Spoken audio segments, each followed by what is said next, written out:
এই মহিলাটি কখনোই নিজের মেয়েকে স্কুলের গেট পর্যন্ত নিতে আসতেন না। প্রতিবার তিনি মেয়েকে একটু হেঁটে আসতে বলতেন, তারপর দূরে গিয়ে গাড়িতে তুলতেন। সেদিন যখন মহিলা মেয়েকে নিতে এলো, তখন এক ছেলে ইচ্ছে করে মেয়েটিকে ধাক্কা দেয়। সে মেয়েটিকে গরিব ঘরের মেয়ে বলে অপমান করে, আর সহপাঠীরা হাসতে থাকে। তারা বলে, তোর মা তো গরিব, তাই তো তোর জন্য গেট পর্যন্ত আসে না, তোদের গাড়িও নেই। এই কথা শুনে মেয়েটি ভীষণ কষ্ট পায়। গাড়িতে বসে রাগে সে মাকে জিজ্ঞেস করে, মা তুমি আমাকে স্কুল গেট থেকে নিতে আসো না কেন?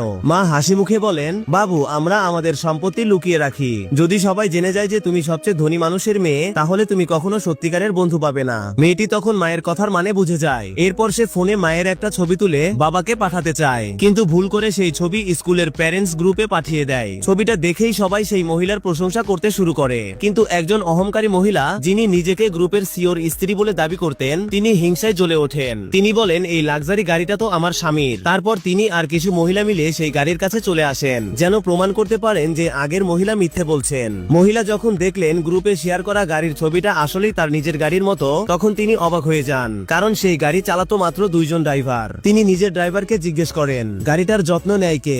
ড্রাইভার যখন দ্বিতীয় ড্রাইভারের নাম নেয়, তখন অহংকারী মহিলার মুখ ফ্যাকাশে হয়ে যায়, কারণ সেই দ্বিতীয় ড্রাইভারই ছিল তার স্বামী। সত্যি তখন ফাঁস হয়ে যায়। সে মহিলা তার স্বামীর পদমর্যাদার সুযোগ নিয়ে মিথ্যা বলেছিল যে সে সিওর স্ত্রী। এমনকি এই মিথ্যা বলেছিল যে গাড়িটা তার স্বামী তাকে উপহার দিয়েছে। রাগে সে চেঁচিয়ে ওঠে, এখনই এই গাড়ি থেকে নেমে যাও। কিন্তু মেয়েটি ভয়ে কাঁপতে থাকে, বলে, মা আমার খুব ভয় লাগছে। তখন মহিলা ড্রাইভারকে বলে, চলো আমাদের বাড়ি নিয়ে চলো। অহংকারী মহিলা তখন রাগে একটা ভয়েস মেসেজ পাঠায়, যদি এই মহিলা আমার গাড়ি নোংরা করে দেয়, তাহলে সারা জীবনেও এর ক্ষতিপূরণ দিতে পারবে না। এই কথা শুনে মহিলা স্তব্ধ হয়ে যায়। তার মনে হয় হয়তো তার স্বামীর আরেকটা স্ত্রী আছে অন্য কোথাও। কিন্তু মেয়েটি বলে, মা বাবার সব টাকা তো তুমিই সামলাও, বাবা চাইলেও আরেকজন স্ত্রী রাখলেও তার কাছে টাকা থাকবে না। তবুও অহংকারী মহিলা চুপ থাকেনি। সে শিক্ষককে বলে, এই মহিলাকে গ্রুপ থেকে বের করে দাও। শিক্ষিকাও তার কথায় সায় দেয় এবং বলেন, এরা বাচ্চাদের ভুল শিক্ষা দিচ্ছে। মহিলা অনেক বোঝানোর চেষ্টা করেন, কিন্তু শিক্ষিকা তার কোনো কথাই শোনেন না। তারপর অহংকারী মহিলা নিজের ছেলের জন্মদিনের নিমন্ত্রণ পাঠায় সব অভিভাবককে,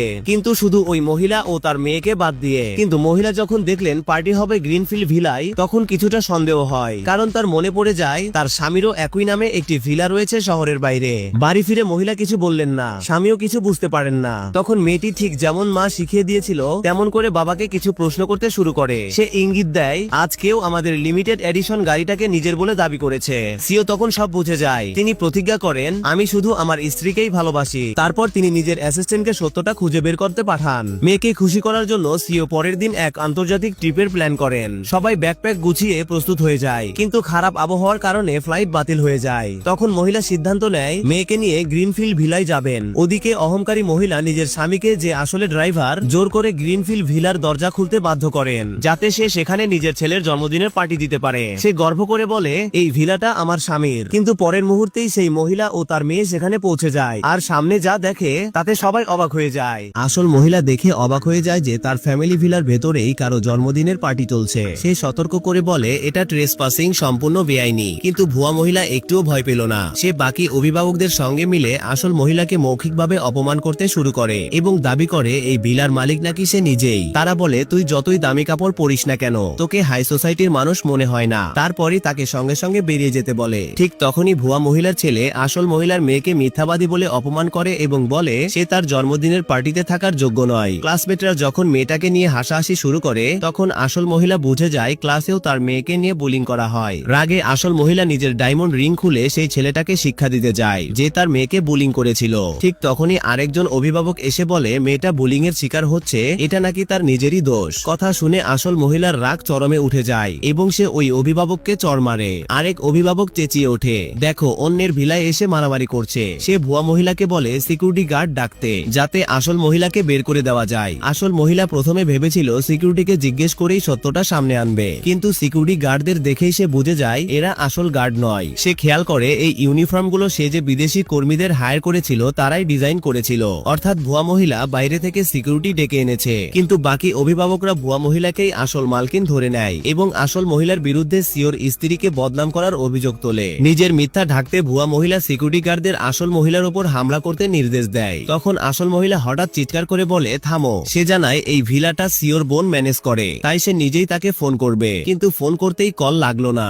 বাকি অভিভাবকরা হেসে ওঠে, দেখো মিথ্যা ধরা পড়ে গেছে, সিওর বোনের নম্বরই জানে না। এরপর ভুয়া মহিলা নিজেই সিওর বোনকে ফোন করে। ফোন করতেই সিওর বোন তাকে সিস্টার ইন ল বলে সম্বোধন করে এবং ছেলেকেও জন্মদিনের শুভেচ্ছা জানায়। আসল মহিলা হতবাক হয়ে যায়, এটা কিভাবে সম্ভব। আসলে ভুয়া মহিলার স্বামী ছিল সিওর ড্রাইভার। সিওর বোনের সঙ্গে সেই ড্রাইভারের ভালো সম্পর্ক ছিল, তাই না ভেবেই সে শুভেচ্ছা জানিয়ে দেয়। এখন সব অভিভাবক আসল মহিলাকে প্রতারক বলতে শুরু করে। তখন আসল মহিলার মেয়ে চেঁচিয়ে বলে, সিওর বোন আমার বুয়া, কিন্তু কেউ তার কথা বিশ্বাস করে না। আসল মহিলা ভাবে হয়তো তার বোন ব্যস্ত আছে, তাই আবার ফোন করবে, কিন্তু ভুয়া মহিলা ঝট করে তার ফোন কেড়ে নিয়ে মাটিতে আশ্রে ভেঙে ফেলে। তারপর একটি লাঠি তুলে বলে, এবার তোকে শিক্ষা দিতেই হবে। ভুয়া মহিলা মেয়েটির বিরুদ্ধে চুরির অভিযোগ আনে এবং বলে সে স্কুলেও নাকি চুরি করে। রাগে আসল মহিলা লাঠিটা ছিনিয়ে নেয় এবং সিকিউরিটি গার্ডদের পিছিয়ে যেতে বলে। ভুয়া মহিলাকে খুশি করতে বাকি অভিভাবকরাও মেয়েটির বিরুদ্ধে মিথ্যা অভিযোগ তুলতে থাকে। তারা বলে সিও এলে তোমার সত্য বেরিয়ে আসবে, কিন্তু আসল মহিলা একদমই বিচলিত হয় না। সে বলে ঠিক আছে, সিওকে ডাকো। ভুয়া মহিলা ভয় পেয়ে যায়, তার সত্য বেরিয়ে যাবে, তাই সে তাড়াতাড়ি টিচারের দিকে ইশারা করে। টিচার আগেই ভুয়া মহিলার কাছ থেকে গিফট নিয়েছিল, তাই এখন সে বাধ্য হয়ে তার পক্ষ নেয়। টিচার মিথ্যা বলে, হ্যাঁ আমি নিজেই ওকে চুরি করতে দেখেছি। তারপর সে মেয়েটাকে জোর করে স্বীকার করতে চেষ্টা করে। মেয়েটি নিজের নির্দোষ প্রমাণ করতে চেষ্টা করে, কিন্তু টিচার তার কথা মানতে রাজি হয় না। সে বলে আমি দেখেছি ও ভুয়া মহিলার ছেলের সাফায়ার নেকলেস নিজের ব্যাগে রেখেছে। ঠিক তখনই ভুয়া মহিলার ছেলেও বলে, হ্যাঁ ও আমার জিনিস চুরি করেছে, ও আমাদের স্কুলের যোগ্য নয়। বাকি ক্লাসমেটরাও হেসে ওঠে এবং বলে ওকে আমাদের স্কুল থেকে বের করে দাও। আসল মহিলা জানতো তার মেয়ে নির্দোষ। সে টিচারকে জিজ্ঞেস করে, তুমি এইসব কথা বলতে পারো কিভাবে? ভুয়া মহিলার চাপে পড়ে টিচার মেয়েটিকে জোরে ধাক্কা দেয়। মেয়েটি নিচে পড়ে যায় আর ঠিক তখনই তার ব্যাগ থেকে সাফায়ার নেকলেসটা গড়িয়ে বাইরে পড়ে যায়। সঙ্গে সঙ্গে বাকি অভিভাবকরা সবাই মিলে তাকে চোর বলতে শুরু করে। ঠিক তখনই আসল মহিলার মনে পড়ে যায় তার স্বামীর জন্মদিনে তাকে ঠিক এমনই একটি নেকলেস উপহার দিয়েছিল, কিন্তু সেদিন সে অনেক উপহার পেয়েছিল, তাই ঠিক করে মনে ছিল না। মেয়েটি যখন চুরির অভিযোগ অস্বীকার করে তখন ভুয়া মহিলা জোর করে তাকে মাটিতে হাঁটু গেড়ে বসতে বলে এবং ক্ষমা চাইতে বাধ্য করে। মেয়ের নিরাপত্তার কথা ভেবে আসল মহিলা আর কোনো উপায় থাকে না, বাধ্য হয়ে তাকে মিথ্যা অভিযোগ মেনে নিতে হয়। কিন্তু এতেও ভুয়া মহিলার সন্তুষ্টি হয় না, এই জন্য সে বাকি মহিলাদেরকেও ইশারা করে আসল মহিলাকে মারার জন্য। এটা দেখে মেয়েটির চোখে পানি চলে আসে, কিন্তু আসল মহিলা মেয়েকে জিজ্ঞেস করে এই নেকলেস তোমার ব্যাগে আসলো কিভাবে? তখন মেয়েটি বলে, এই নেকলেসে তোমার নাম খোদাই করা আছে, তাই আমি এটা ব্যাগে রেখেছিলাম। এই কথা শুনে আসল মহিলা চমকে যায়। তার মনে পড়ে তার নেকলেস তো সবসময় ড্রেসিং রুমেই থাকে, তাহলে এই নেকলেস ভুয়া মহিলার কাছে এলো কিভাবে? সে সঙ্গে সঙ্গে ভুয়া মহিলাকে জিজ্ঞেস করে, যদি এটা তোর নেকলেস হয় তাহলে দেখা এতে কোনো নাম খোদাই করা আছে কিনা। ভুয়া মহিলা ঘাবড়ে যায়। সে বলে, এটা টপ ক্লাস গহনা, এতে কোনো নাম খোদাই করা থাকতে পারে না। কিন্তু শিক্ষক নেকলেসটি পরীক্ষা করতেই সেখানে আসল মহিলার নাম লেখা পাওয়া যায়। ভুয়া মহিলা একেবারে নিশ্চুপ হয়ে যায়। তার মাথায় ঢোকে না তার সফার স্বামী কেন আসল সিওর স্ত্রীর কাছ থেকে নেকলেস চুরি করলো।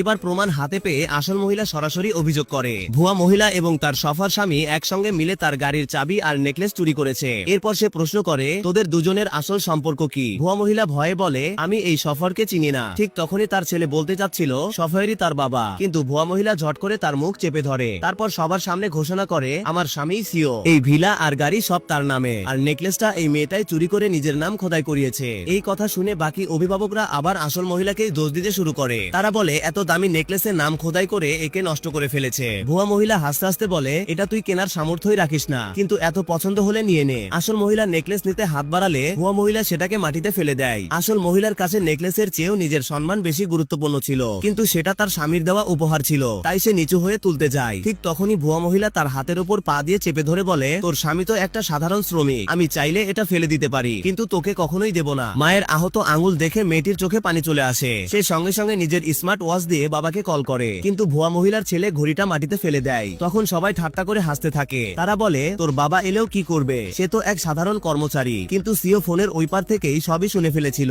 সে সঙ্গে সঙ্গে ড্রাইভারকে বলে, দ্রুত গাড়ি চালাও, এই মুহূর্তে ভিলাই যেতে হবে। এদিকে এক অভিভাবক ভুয়া মহিলাকে খুশি করতে আসল মহিলাকে বাইরে বের করে দিতে চায়, কিন্তু আসল মহিলা তাকে জোরে ধাক্কা দেয়। সে গিয়ে এক দামি ফুলদানির সঙ্গে ধাক্কা খায়। এই সুযোগে ভুয়া মহিলা চিৎকার করে বলে, দেখো এই মহিলা সিওর সম্পত্তি নষ্ট করছে। কিন্তু আসল মহিলা একটুও ভয় পায় না। সে বলে, আমি জানি না তোর স্বামীকে, কিন্তু যদি আমার স্বামী আমাকে প্রতারণা করে আমি তাকেও খালি হাতে বের করে দেব। তারপর সে দৃঢ় কণ্ঠে ঘোষণা করে, আমি আসল সিওর স্ত্রী। সবাই স্তব্ধ হয়ে যায়, কিন্তু কেউই বিশ্বাস করে না, বরং সবাই ধরে নেয় সে সিওর গোপন স্ত্রী। এক মহিলা রাগে তাকে চর মারে। ঠিক তখনই ভুয়া মহিলা কিছু বলতে যাচ্ছিল, কিন্তু আসল মহিলা ঘুরে তাকে 3টি চর মারে। প্রথমটা কাউকে অপমান করার জন্য, দ্বিতীয়টা কারোর বাড়ি জোর করে দখল করার জন্য, আর তৃতীয়টা তার মেয়েকে বুলিং করার জন্য। ভুয়া মহিলা খেপে গিয়ে সঙ্গে সঙ্গে সিকিউরিটি গার্ডদের আদেশ দেয়, এই মহিলাকে ধরে ফেলো। ঠিক তখনই নতুন নিয়োগ পাওয়া একজন বাটলার সিকিউরিটি টিম নিয়ে সেখানে পৌঁছায়। সে নতুন হওয়ায় আসল সিওর স্ত্রীকে চিনতে পারেনি। সে দেখে ভুয়া মহিলার হাতে সিওর এক্সক্লুসিভ অ্যাক্সেস কার্ড। তাই সে কিছু না ভেবেই সিকিউরিটি গার্ডদের আদেশ দেয়, এই মহিলাকে শিক্ষা দাও। ঠিক সেই মুহূর্তেই সিওর গাড়ি এসে ভিলার গেটের সামনে থেমে যায়। সিও যখন সেই নারীকে নিজের স্ত্রী বলে ডাক দিল,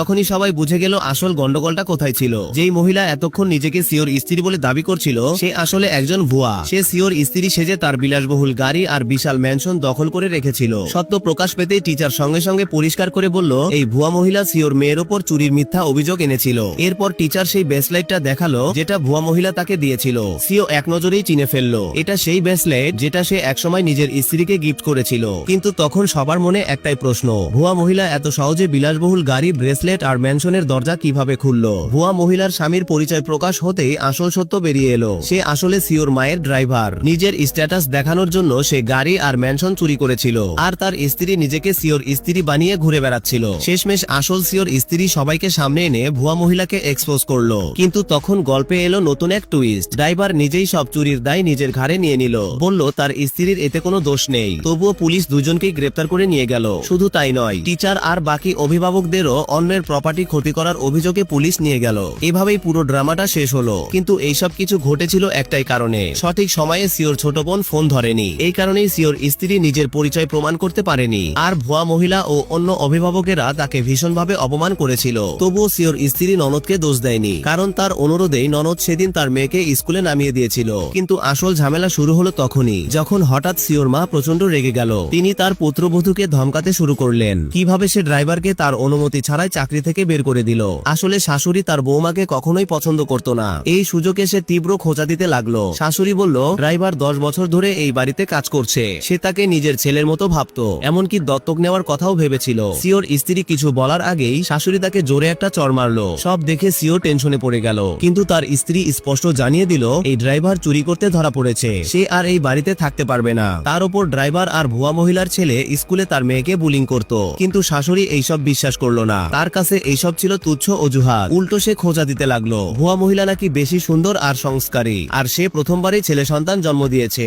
অথচ তার বৌমা শুধু একটা মেয়ে জন্ম দিয়েছে। এই কথা শুনে সিওর স্ত্রী খেপে গেল। সে স্পষ্ট বলল সে তার মেয়েকে ভীষণ ভালোবাসে এবং ভুয়া মহিলার সাথে তুলনা করার কোনো প্রশ্নই ওঠে না। সে এটাও বলল সে দ্বিতীয়বার মা হওয়ার কোনো ইচ্ছা রাখে না। এই কথা শুনে শাশুড়ি আরো ভয় পেয়ে গেল। তার ভয় $100 মিলিয়ন ফ্যামিলি এম্পায়ার যদি কোনো পুরুষ উত্তরাধিকারী না পায়। কিন্তু সিওর স্ত্রী দৃঢ়ভাবে বলল তার মেয়েও এই সাম্রাজ্যের উত্তরাধিকারী হতে পারে। শাশুড়ির মাথায় কিন্তু শুধু ছেলে সন্তানের চিন্তাই ঘুরছিল, তার কাছে নাতনি কখনোই এই বাড়ির যোগ্য উত্তরাধিকারী নয়। এই মানসিকতা দেখে সিও আর তার মায়ের মধ্যে তীব্র ঝগড়া শুরু হলো। আর ঠিক তখনই শাশুড়ির মাথায় এলো এক নোংরা প্ল্যান, নাতনিকে যদি সরিয়ে দেওয়া যায় তাহলে আবার ছেলে সন্তান নেওয়ার সুযোগ থাকবে। এই পরিকল্পনা অনুযায়ী সে জেল থেকে ড্রাইভার আর ভুয়া মহিলাকে জামিনে ছাড়িয়ে নিল এবং নিজের নাতনিকে অপহরণ করার নির্দেশ দিল। যেদিন সিওর বোন মেয়েটাকে স্কুলে নামিয়ে দিল, ভুয়া মহিলা তার শাশুড়িকে প্রতিশ্রুতি দিল এই বাচ্চা আর কোনোদিন এই বাড়িতে ফিরবে না। সিওর বোন স্কুল গেট থেকে বের হতেই ড্রাইভার এক নতুন নাটক শুরু করলো। সে অন্ধ সেজে রাস্তায় দাঁড়ালো আর ইচ্ছে করে নিজের ফোন ফেলে দিল। নিরীহ বাচ্চাটা দয়া করে ফোনটা তুলে দিতে যেতেই এক মুহূর্তে তাকে জোর করে গাড়িতে তুলে নেওয়া হলো। দূর থেকে সব দেখে সিওর বোনের মনে সন্দেহ হলো। সে সঙ্গে সঙ্গে তার ভাবিকে ফোন করলো।